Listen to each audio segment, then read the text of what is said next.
Hi everyone.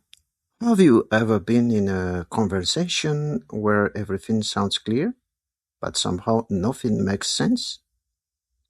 You hear the words, you recognize the sounds, but the meaning just doesn't land. If that's happened to you, you're definitely not alone. Welcome to this podcast.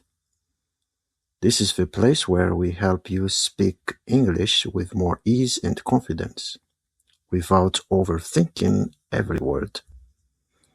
Today, we are diving into a situation every English learner faces at some point. Not understanding what someone just said. And here is something important. This isn't just a learner problem. Even native speakers have moments like this. Sometimes people speak too quickly. Sometimes they use unfamiliar words. And sometimes your brain just needs an extra second to catch up. But in that moment, many learners freeze. They smile, they nod, and they hope the conversation moves on. Why? Because they feel embarrassed, or they don't want to interrupt. But the truth is, asking for clarification isn't a problem. It's actually a normal and essential part of communication. So what can you actually do in that moment when you don't understand something? Let's keep it simple and practical. Imagine this.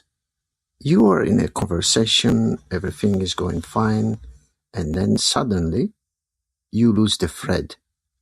That happened to me recently. I was talking to someone and the person started explaining something in detail. Speaking quickly, using words I wasn't familiar with. For a moment, I just listened and tried to keep up, but it didn't work.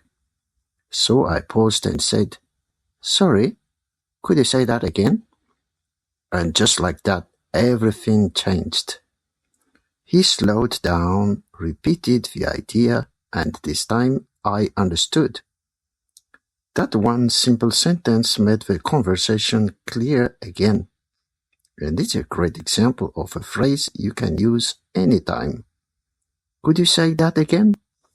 It's polite, natural, and something people use every day. Here are a few more simple phrases you can use in that moment. I didn't catch that. Could you repeat that? What do you mean? Short, clear, and very effective. These expressions help you stay part of the conversation instead of just smiling and pretending you understand. And that makes a big difference. Because when you ask, you show that you're listening and that you care about the conversation. And people really appreciate that. A lot of learners are not confident enough to ask questions, but in reality, it shows the opposite. It shows that you're engaged, that you're paying attention, and that you genuinely want to understand, and that's what good communication is all about. It's also important to remember this. Your goal isn't to speak perfect English. Your goal is to connect. So when something isn't clear, focus on keeping conversation going, not on finding the perfect sentence.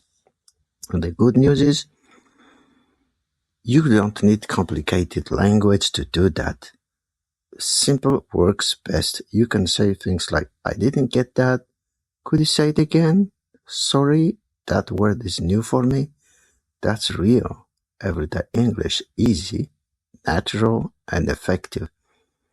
So, next time you don't understand something, don't panic and don't stay silent. Remember, every question you ask is a step forward.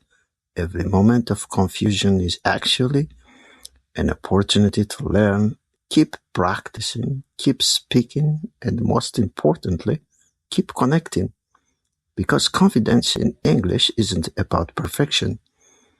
It's about showing up, trying, and being part of the conversation. You've got this, and the next time, it will be even easier.